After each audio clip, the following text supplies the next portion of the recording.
ಹರಿಗೇನಾದ್ರೂ phone ಮಾಡಿದ್ದೇನೆ? ಸಿರಿ ಹೆಂಗಿದಾಳಂತೆ? ನಿನ್ನೆ ಕೇಳ್ತಿರೋದು, ಏನಾದ್ರು ವಿಚಾರಿಸಿದ್ದೇನೆ? ಹೆತ್ತ ತಾಯಿಯಿಂದಾನೆ ದೂರ ಮಾಡಿ ಕರ್ಕೊಂಡು ಹೋದವ್ರ ಹತ್ರ ಏನು ಅಂತ ವಿಚಾರಿಸೋದಮ್ಮ? ತಪ್ಪೆಲ್ಲ ನಿನ್ ಕಡೆ ಇಟ್ಕೊಂಡು ಮತ್ತೆ ಮತ್ತೆ ಅವ್ರ ಬಗ್ಗೆ ಹೇಳ್ತಿದ್ಯಲ್ಲೇ. ನೀನ್ ತಾಯಿ ಸರಿ ಇದ್ದಿದ್ರೆ ಇವತ್ತು ಸಿರಿಗೆ ಪರಿಸ್ಥಿತಿ ಬರ್ತಿತ್ತಾ? ಸಾಕು, ನಿಲ್ಲಿಸ್ತ್ಯಾ? ಮೊದ್ಲೇ ನನ್ ತಲೆ ಕೆಟ್ಟೋಗಿದೆ, ಇಲ್ಲಿ ಬಂದ್ ಬೋಧನೆ ಮಾಡ್ಬೇಡ. ಈ ಮನೇಲಿ ಆ ಲಕ್ಷ್ಮಿ ಬಂದಾಗಿಂದ ಏನೂ ಸರಿ ಇಲ್ಲ. ಅದ್ಯಾವ ಕಳ್ಗೆಲೆ ಮನೆ ತುಂಬಿಸ್ಕೊಂಡ್ಯೋ ಏನೋ ಅವಳನ್ನ. ಅನಿಷ್ಟಕ್ಕೆಲ್ಲ ಶನೀಶ್ವರನೇ ಕಾರಣ ಅನ್ನೋ ತರ ಎಲ್ಲದಕ್ಕೂ ಲಕ್ಷ್ಮಿನ್ ಹೇಳ್ಬೇಡ. ಏನ್ ಮಾಡಿದಾಳ ಅವಳು ನಿಂಗೆ? ಆಗ್ಲೇ ನೀನ್ ಲಕ್ಷ್ಮಿ ಬಗ್ಗೆ ಮಾತಾಡಿದಾಗ ನೀನ್ ಹಲ್ಲು ಉದುರ್ಸ್ಬೇಕು ಅನ್ಸಿತ್ತು ನನ್ಗೆ. ಇವತ್ತು ಅವಳು ಇರ್ಲಿಲ್ಲ ಅಂದಿದ್ರೆ ಹರಿ ಕೈಯಿಂದ ನಿನ್ನನ್ನು ಯಾರಿಗೂ ಬಚಾವ್ ಮಾಡಕ್ ಆಗ್ತಿರ್ಲಿಲ್ಲ, ತಿಳ್ಕೊ.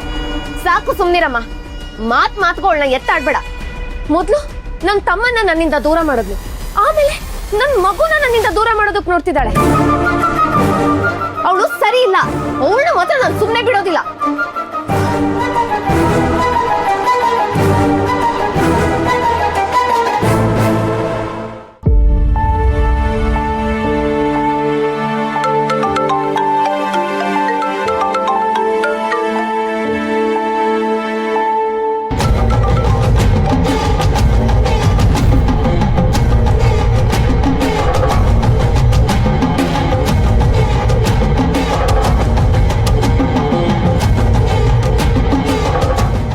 ಮಾತಾಡೋ ಅವಶ್ಯಕತೆನೂ ನನಗಿಲ್ಲ ಕಣೆ.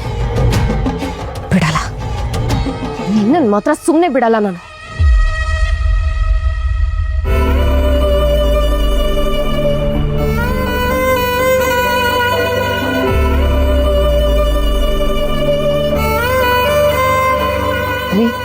ಎಲ್ಲ ಟ್ಯಾಬ್ಲೆಟ್ ಸಿಗ್ತಾ?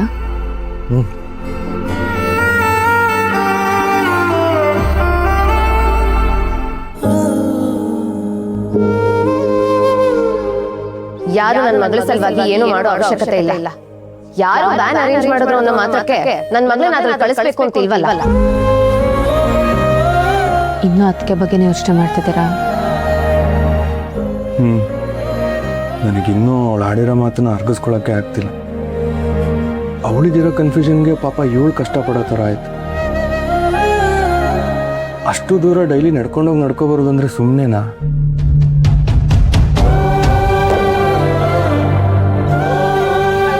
ಪಾಪ ಸಿರಿ, ಇಷ್ಟು ದಿನ ನೋವೆಲ್ಲ ಹೇಗೆ ತಡ್ಕೊಂಡಿದ್ಲು. ಯಾಕೆ ಈ ಥರ ಮಾಡ್ತಿದ್ದಾಳೋ ಈ ಅಕ್ಕ? ಇದ್ರಲ್ಲಿ ಅದಕ್ಕೆ ತಪ್ಪೇನೂ ಇಲ್ಲ ರೀ. ತಪ್ಪೆಲ್ಲ ನಮ್ದೆ.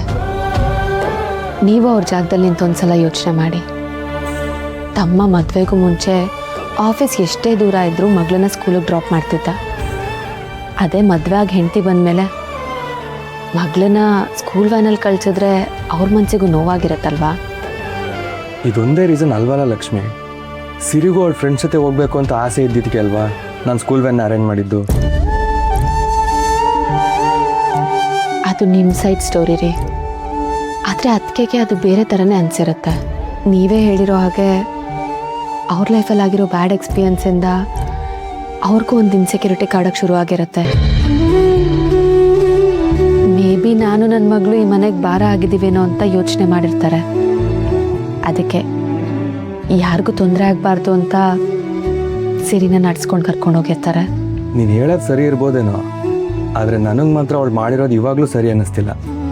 ಬೇರೆಯವ್ರವಳನ್ನ ಹೇಗೆ ನೋಡ್ತಾರೋ ಬಿಡ್ತಾರೋ ನನಗೆ ಗೊತ್ತಿಲ್ಲ, ಆದರೆ ನಾನು ಮಾತ್ರ ಅವಳನ್ನ ಒಂದಿನಕ್ಕೂ ಭಾರ ಅಂತ ಅಂದ್ಕೊಂಡಿಲ್ಲ. ಅದೇಗ ಅವಳು ಅಷ್ಟು ಈಸಿಯಾಗಿ ನಾನು ಅದೇ ತಕ್ಕಡಿಗೆ ಹಾಕ್ಬಿಟ್ಲು. ಅದಕ್ಕೆಗೂ ಹೀಗೆ ಅನ್ಸಿರ್ಬೋದಲ್ವಾ? ಇಷ್ಟು ದಿನ ಒಂಥರ ಇದ್ದವನು ಈಗ ಹೆಂಡತಿ ಬಂದಮೇಲೆ ಅದು ಹೇಗೆ ಚೇಂಜ್ ಆಗಿಬಿಟ್ಟಿದ್ದಾನೆ ಅಂತ.